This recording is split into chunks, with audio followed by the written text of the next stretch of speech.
baru terhitung sejak tahun 1900. Wilayah koloni Belanda di Hindia Belanda terbentang mulai dari Aceh hingga ke Papua. Jepang datang pada 1942 ke Hindia Belanda dan menginvasi wilayah Hindia Belanda, sehingga seluruh wilayah Hindia Belanda jatuh ke tangan Jepang, kecuali Papua. Ketua PPKI, Insinyur Soekarno, menyampaikan kepada rapat bahwa wilayah Indonesia adalah wilayah Nusantara yang dahulu merupakan pendudukan Hindia Belanda, sehingga Jawa Barat, Jawa Tengah, Jawa Timur, Sumatera, Borneo, Sulawesi, Sunda Kecil, dan Maluku resmi menjadi 8 provinsi Indonesia waktu awal merdeka. Namun, belum dengan Papua. Baru saat tahun 1961 hingga 1962 terjadi Operasi Trikora. Operasi Trikora bertujuan untuk melawan pendudukan Belanda di tanah Papua, hingga akhirnya Papua berhasil menjadi milik Indonesia. Dengan demikian, lengkap sudah, seluruh bekas Hindia Belanda menjadi negara Indonesia. Lalu, atas dasar apa Timor Leste dahulu sebagai bagian dari Indonesia? Padahal ketika kita lihat, Timor Leste adalah bekas jajahan Portugal, bukan Belanda. Lalu bagaimana juga cerita tentang separatisme yang ingin memisahkan wilayah Timor Leste dari Indonesia menjadi negara merdeka?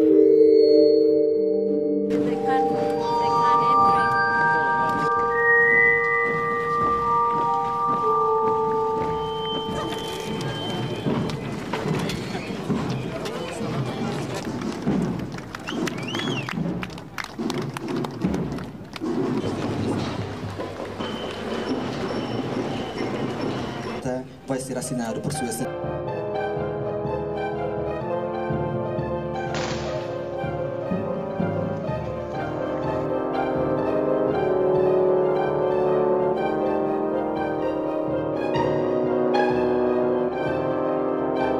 Kalau funu ia fronteira, ia fulan agosto ninia rohan.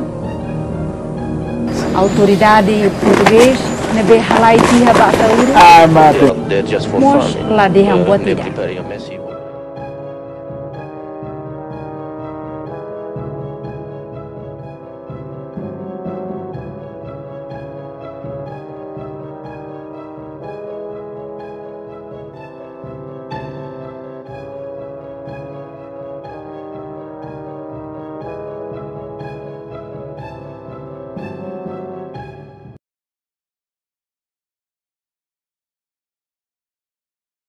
Pada abad ke-15 Masehi, orang Portugis datang dengan tujuan berdagang ke tanah Lorosai.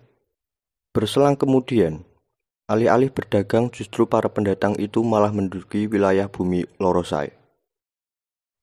Dengan perpanjangan tangan pemerintah Portugal, tepat pada 1702, tanah Lorosai dikolonialisasi oleh Portugal.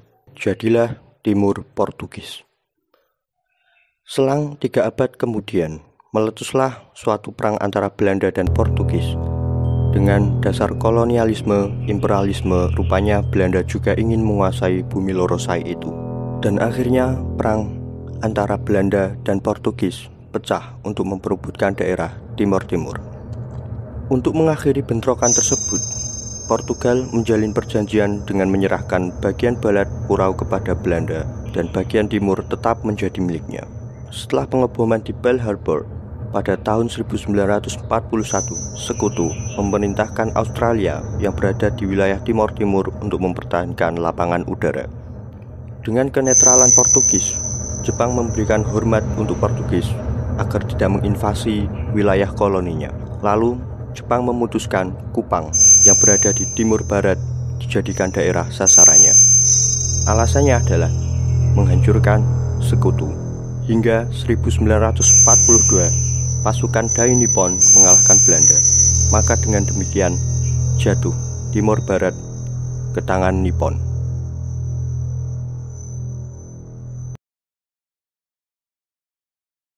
Sementara di Portugal tahun 1970, faksi-faksi politik mulai bermunculan hingga memuncak pada tahun 1974, tepat 25 April. Terjadi kudeta yang tak berdarah yang dikenal sebagai Revolusi Anyelir. Revolusi ini berhasil menumbangkan Perdana Menteri Portugal, Marcelo Caetano.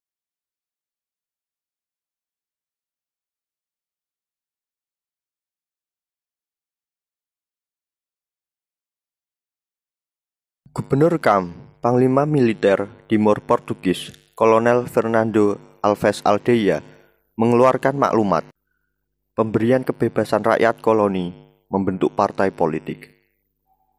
Dan dari kebijakan itu, lahirlah 3 partai politik besar yang mempengaruhi Timor Leste ke depannya. 1. União Democrática Timorense atau UDT.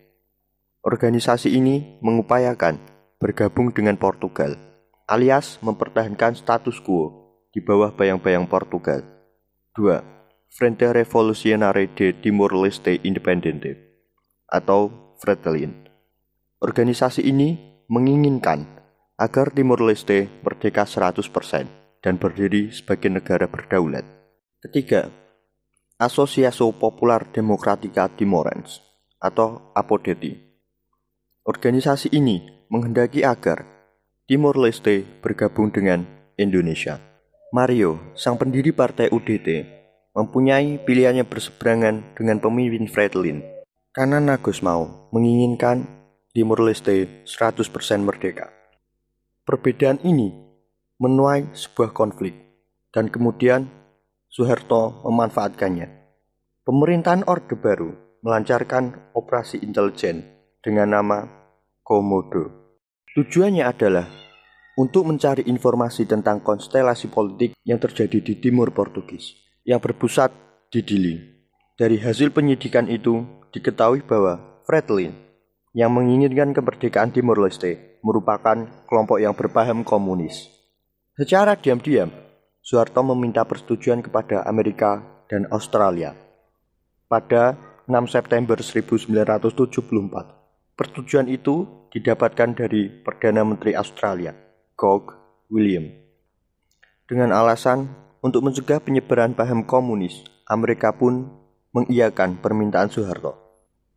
Ketika bantuan dari Amerika dan Australia sudah didapat, kemudian Suharto memerintahkan anak buahnya, Ali Murtopo, turun hingga ke Dading Kalbuadi.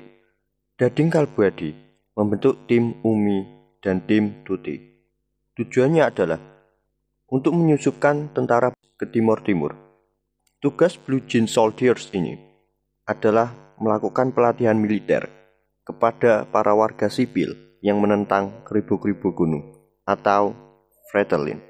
Tugas Dading melakukan agitasi sukses. Pelabuhan strategis di Balibo, Timur-Timur pun dikuasai. Pelabuhan ini merupakan pintu masuk penguasaan tanah Timor Leste.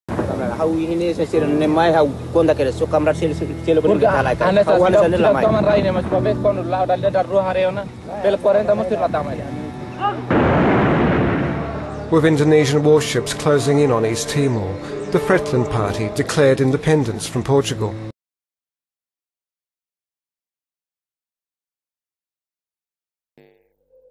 Desember 1975, Orde Baru memerintahkan ABRI untuk menginvasi Timor Timur. Operasi ini dikenal dengan perintah Operasi Seroja. Operasi Seroja ke-1 di Timor Timur, di dermaga pelabuhan dan pantai pada pukul 5 dini hari. Serangan udara dilakukan beserta diterjunkannya pasukan elit Sandi Yuda, Kopasanda. Sedangkan di bagian laut, kapal perang Indonesia mengarahkan pasukan untuk maju. Pada tengah hari, pasukan Indonesia berhasil merebut kota dengan jumlah korban dari Indonesia 35 tentara tewas, sementara 122 Fretilin tewas.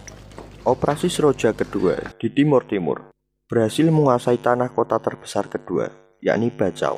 Pada hari Natal, sekitar 10.000 hingga 15.000 tentara mendarat di Likuisa dan Maubara.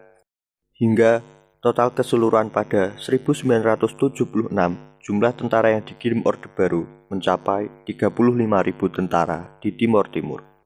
Karena kalah jumlah, pasukan Fretilin akhirnya memutuskan untuk melarikan diri ke gunung. Mereka memilih berperang dengan Indonesia secara gerilya.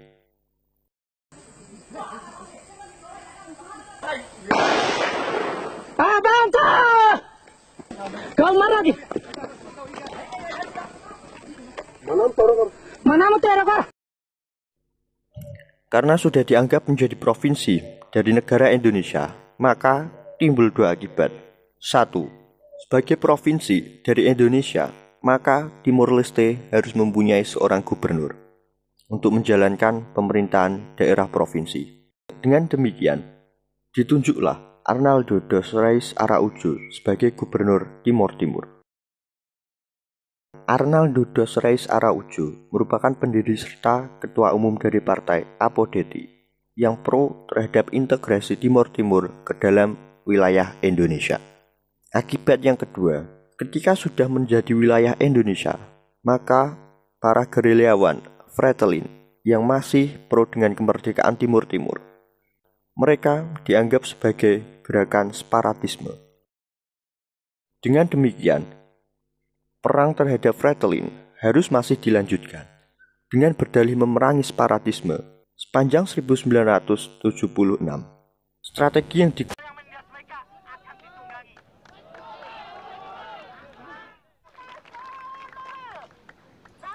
Pada 1998 terjadi kerusuhan besar di Indonesia, dan tepat juga pada saat itu krisis moneter di Asia juga merambah ke Indonesia, sehingga politik pun mulai mengalami destabilitas. Aksi demonstrasi besar-besaran pun terjadi. Para pelaku dari demonstrasi ini adalah mayoritas berasal dari para mahasiswa. Hampir 32 tahun lamanya berada di bawah represivitas Orde Baru, mahasiswa memutuskan untuk menentang dan menumbangkan Orde Baru. Dengan turun ke jalan dan melakukan demonstrasi besar-besaran, mahasiswa menuntut untuk dilengserkannya Soeharto dan dilaksanakan reformasi. Hal ini direspon oleh Soeharto. Soeharto mengusulkan kepada para menterinya untuk merubah kepemerintahannya menjadi ke arah reformasi.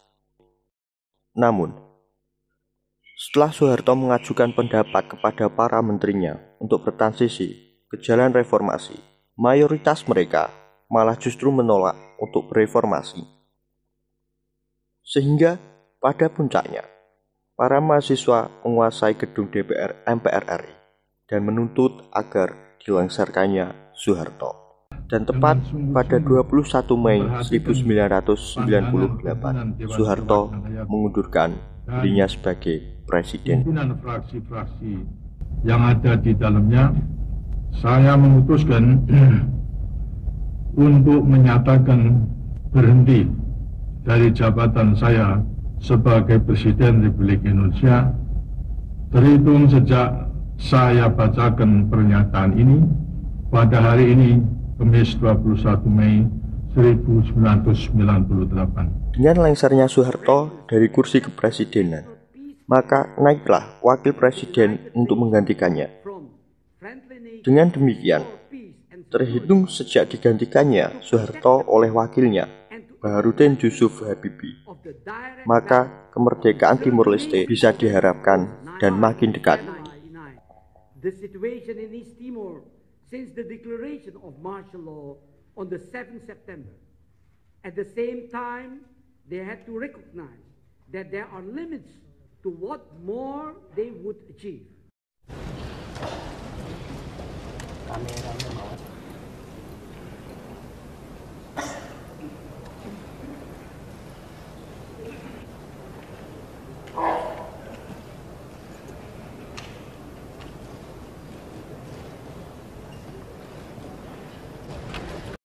How to support small and medium enterprises here.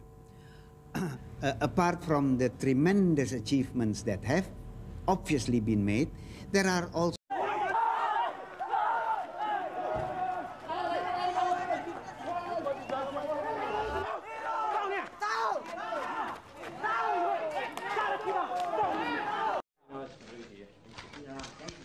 photo, please, gentlemen. Okay. Thank you. Okay. Good morning. How are you? Good morning. You had a good evening. Yes. Don't turn your back on.